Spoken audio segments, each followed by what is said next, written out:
सुभाषनगर गांधीनगर येथील झोपडपट्टी पुनर्वसन योजना रखडवणाऱ्या विकासकाला नळपाडा येथील 1500 घरांच्या पुनर्वसनाचा प्रकल्प देण्याची प्रक्रिया एसआरने सुरू केली आहे।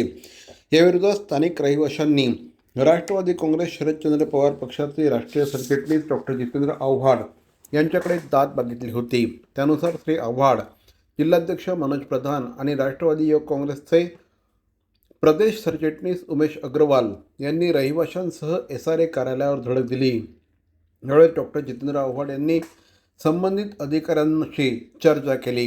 नळपाडा येथील 1500 घरांचा पुनर्विकास करण्याची प्रक्रिया सुरू करण्यात आली आहे। त्यासाठी एसआरए अधिकाऱ्यांनी रिट्स प्रॉपर्टी इंडिया या विकासकाला पुढे आणलं आहे। ही कंपनी महाकाली बिल्डर्सचा एक भाग आहे। या कंपनीला याआधी गांधीनगरमधील 2200 झोपडीधारकांनी सहमती पत्र दिलं होतं। त्यानंतर 400 घरं पाडण्यात आली, मात्र अद्याप त्यांना भाडं अदा करण्यात आलेलं नाही। तसंच सुभाषनगर येथील एसआरए प्रकल्प 15 वर्ष रखडला आहे। आता गांधीनगर येथील उर्वरित 1800 झोपडीधारकांनी घरं रिकामी करण्यास नकार दिला आहे।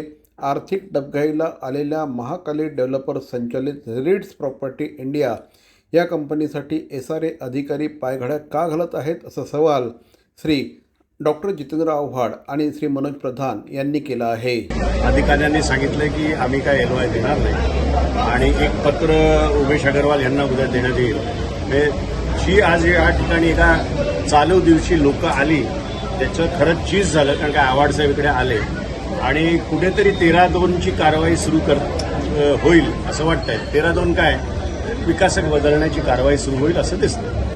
आज 8 ते 9 दिवस झालेत, त्या व्यक्तीचा चार्ज आज देण्यात आला का? कारण आव्हाड साहेब येणार होते। तर काही लोकांचा आरोप होता ना की राजकीय नेत्यांकडे जावं लागतं। हेच कारण आहे की राजकीय नेत्यांशिवाय एसआरए काय हलत नाही। यांचा म्हणजे बोलतात ना, बिल्डरांची दलाली करायचं काम चालू आहे इकडे।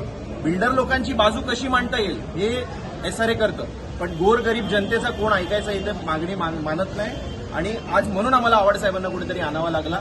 ह्याच्या पुढे पण साहेबांनी आम्हाला हमी दिली आहे की जर समजा आम्हाला न्याय भेटला नाही तर आव्हाड साहेब आमच्या बरोबर, प्रधान साहेब आमच्या बरोबर पुढे कोर्टाची लढाई लढायला पण तयार आहे।